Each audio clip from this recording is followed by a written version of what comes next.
नमस्कार, आप देख रहे हैं संजीव चौहान के साथ अमर मंथन खबर और 7/11 न्यूज। आज कांग्रेस नेता दयाल सिंह सिरोही निसंग से और लगभग 4-5 गांव में यात्रा कर रहे हैं, जो कि राजीव गांधी सद्भावना यात्रा को लेकर इन्होंने एक अच्छी मुहिम छेड़ी हुई है और जन जन तक कांग्रेस पार्टी का प्रचार, कांग्रेस पार्टी की नीतियाँ बताने का काम कर रहे हैं। इसके साथ साथ हम आपको बता देना चाहेंगे कि जनता भी आज लगभग इनके साथ काफ़ी संख्या में पहुंच इनके साथ चल रही है। और एक बहुत बड़ी बात हमको बता देनी चाहेंगे कि बुजुर्ग हो, बच्चा हो, महिला हो, तमाम जो नेता के साथ, जो जनता के साथ चल रही है, इस नेता के साथ चल रही है, वह पैदल चल रही है। जबकि गाड़ियों का काफिला है लगभग बात करना चाहे लगभग 10 से 12 गाड़ियाँ चल रही हैं, लेकिन तमाम गाड़ियाँ खाली हैं।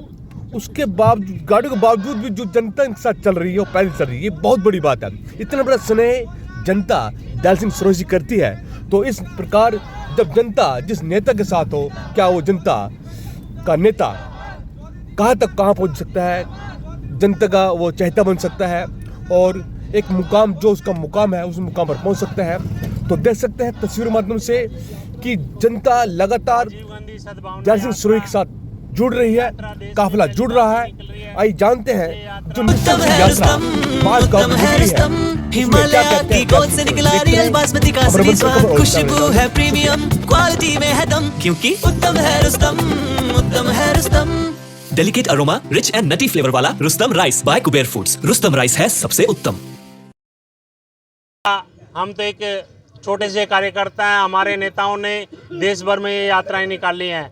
महात्मा गांधी जी की दांडी यात्रा, विनोबा भावे की अपनी भूदान यात्रा और राहुल गांधी जी की बार जोड़ो यात्रा। और ये यात्रा हमने राजीव गांधी सद्भावना यात्रा निकाली है। ये गरीब की आवाज़ के लिए, किसान की आवाज़ के लिए, मजदूर की आवाज़ के लिए, महंगाई के खिलाफ आपसी भाईचारा बनाने के लिए, सौहार्द बनाने के लिए, प्रेम बनाने के लिए। और आज इन यात्राओं की इस देश को ज़रूरत है, गरीब को ज़रूरत है, किसान को ज़रूरत है, मजदूर की ज़रूरत है। और यहाँ पे कोई बड़ा काम नहीं हुआ, कोई विशेष काम नहीं हुआ। और यहाँ पे आप देखते हो कि यहाँ की सड़कों की क्या हालत है। आप उन सड़कों से आप गुजर के आए हो। और यहाँ पे कोई बड़ा प्रोजेक्ट नहीं आया है। पिछले 20 साल से कोई नीलोखेड़ी एरिया में कोई विकास नहीं हुआ। पंडित जवाहरलाल नेहरू जी थे पूजनीय जी, उन्होंने नीलोखेड़ी को बसाया था। और उनके बसाने के बाद एक प्रोजेक्ट था नीलोखेड़ी में, प्रेशर, वो भी चला गया। और आज यहाँ की स्वास्थ्य व्यवस्था ठीक नहीं है, शिक्षा व्यवस्था ठीक नहीं है और दूसरे रोज़गार का कोई बड़े साधन नहीं है। पिछले कई सालों से कोई नौकरियां किस तरह से निकल रही हैं वो किसी से छुपा नहीं है। और हम आपसी भाईचारे के लिए, स्वार्थ के लिए, इन गरीबों की आवाज़ बनने के लिए, किसानों की आवाज़ बनने के लिए सड़कों पे निकले हैं और इनकी आवाज़ हम उठाते रहेंगे।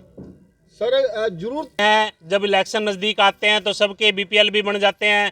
पहले सबके काट दिए जाते हैं, आज पेंशन भी धड़ाधड़ बन रही है, आज बीपीएल भी बन रहे हैं सबके। वो इसलिए बन रहे हैं कि इनकी वोट लेनी है। और आज जो बाबा साहब को हम मानते हैं, बाबा साहब ने इन गरीब लोगों को वोट का अधिकार दिया है। तो आज गरीब आदमी जागरूक है, गरीब आदमी समझता है कि हमने करना क्या है। और गरीब आदमी के अधिकारों की लड़ाई हम लड़ रहे हैं। और ये महापुरुषों का देश है, स्वतंत्रता सेनानियों का देश है, ये शिवाजी महाराज का देश है, गुरु नानक देव जी का देश है।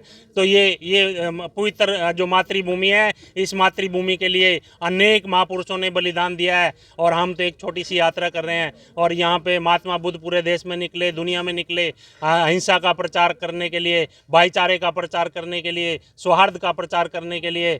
इसी तरह से विनोबा भावे देश में निकले, आपसी भाईचारा, सौहार्द का प्रचार करने के लिए। राहुल गांधी जी पूरे देश में निकले। वो किसके लिए निकले? हमारी बहनों के लिए। वो किसके लिए निकले? युवाओं के लिए। वो किसके लिए निकले? इस मातृभूमि की रक्षा के लिए वो निकले हैं। और इसी तरह से हम नीलोखेड़ी के एरिया में ये तीसरी यात्रा हमारी निकल रही है। और ये यात्रा सौहार्द के लिए है, भाईचारे के लिए है, विकास के लिए है और विकास के मुद्दे उठाने के लिए है। विपक्षियों को कुछ कहना इस प्रकार से है कि 3 राज्यों में बनी है। ये आप सब समझते हैं कि इलेक्शन के नज़दीक हमारे गरीब समाज को, किसान को, महिलाओं को, सबको गुमराह किया जाता है। और बाद में उनको अकल आती है कि जब वो वोट डाल के कुछ दिन के बाद फिर वो सोचते हैं कि हमारे से गलती हुई है। ये तो हमारे नेता पिछले इलेक्शन में ही सही से इलेक्शन लड़ लेते सही ढंग से तो यहाँ पे माजरा ही कुछ और होता हरियाणा में। और आज हर आदमी चाहता है कि कांग्रेस की सरकार आएगी। इस तरह से कांग्रेस पार्टी के हौसले डाउन होने वाले नहीं है, कम होने वाले नहीं है। हम लोग सड़कों पे लड़ रहे हैं। जिस तरह की अगर इस प्रकार खिचड़ी पकती रही तो क्या हम अपनी सरकार हमारी पार्टी में कोई खिचड़ी नहीं पक रही है। ये वोटों का ध्रुवीकरण है। कहीं किसी पार्टी को आगे कर देते हैं, कहीं किसान की किसी पार्टी बना के आगे कर देते हैं, कहीं पे आप छोटी छोटी पार्टियों को तवज्जो दे देते हैं और लोगों को गुमराह कर देते हैं। वोटों का ध्रुवीकरण होता है। कहीं ईवीएम में भी सुनने को मिला है कि गड़बड़ियां हुई हैं, कहीं अनेक तरह की गड़बड़ियां हुई हैं। तो ये गड़बड़ियां इस देश में लंबे टाइम तक चल नहीं सकती। इस देश के लोगों ने अंग्रेज़ों को भी भगाया था और ये तो यहीं की सरकारें हैं, यहीं के लोग हैं। तो ये देश के लोग ये समझ जाएंगे और हरियाणा में आने वाले टाइम में क्या होगा ये समझ में आ जाएगा। 2024 के चुनाव सिर पर मंडरा रही हैं और इस समय कहीं ना कहीं बात देखे तो क्या रहेगा जो कांग्रेस पार्टी का 2024? कांग्रेस पार्टी मजबूत है और ग्रास रूट लेवल पे काम कर रही है, जमीनी स्तर पे उतर रही है और ये गरीब किसान मजदूर और जो व्यापारी है उन चीज़ों को सब समझ रहे हैं और ये सब समझ के आने वाले टाइम में ये क्या करेंगे ये किसी से छुपा नहीं है। सुरेश साहब, बीजेपी ने मध्य प्रदेश में ओबीसी यादव बनाया है सीएम और छत्तीसगढ़ में दलित को बनाया है, इसके बारे में क्या कहना चाहेंगे आप? मैं ये कहना चाहूँगा कि बीजेपी दलित समाज को वो समाज को उठाना चाहती, क्या कहना चाहेंगे इस बारे में? आप बीजेपी दलित समाज को मुख्यमंत्री नहीं बना सकती और ना वो दलित समाज के कांग्रेस के टाइम में कितने कैबिनेट, भारत सरकार में कितने कैबिनेट मिनिस्टर थे, हरियाणा सरकार में कितने मिनिस्टर थे, आज कितने हैं, भारत सरकार में कितने मंत्री हैं दलितों के। दूसरी बात पे मैं आता हूँ कि आज आप बात कर रहे हैं कि ये कहते हैं हमने एक आम कार्यकर्ता को बना दिया। आप पत्रकार महोदय और जो टीवी चैनल पे हिमाचल का क्यों नहीं चलता? हिमाचल में वो कभी मंत्री भी नहीं बना, NSUI का कार्यकर्ता था और वो एक नॉर्मल परिवार से था। उनके पिताजी बस कंडक्टर थे।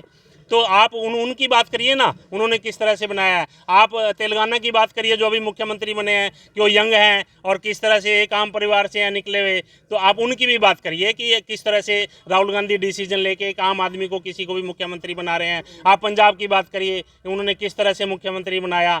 तो वो किसी भी एक आम जनमानस की पीड़ा को समझते हैं, किसान की पीड़ा को समझते हैं, मजदूर की पीड़ा को समझते हैं। और हमारे नेता जो हरियाणा में जो काम कर रहे हैं, भूपेंद्र सिंह हुड्डा जी, दीपेंद्र जी और सभी टीम, ये आगे बढ़ेगी और सब तरक्की करेगी।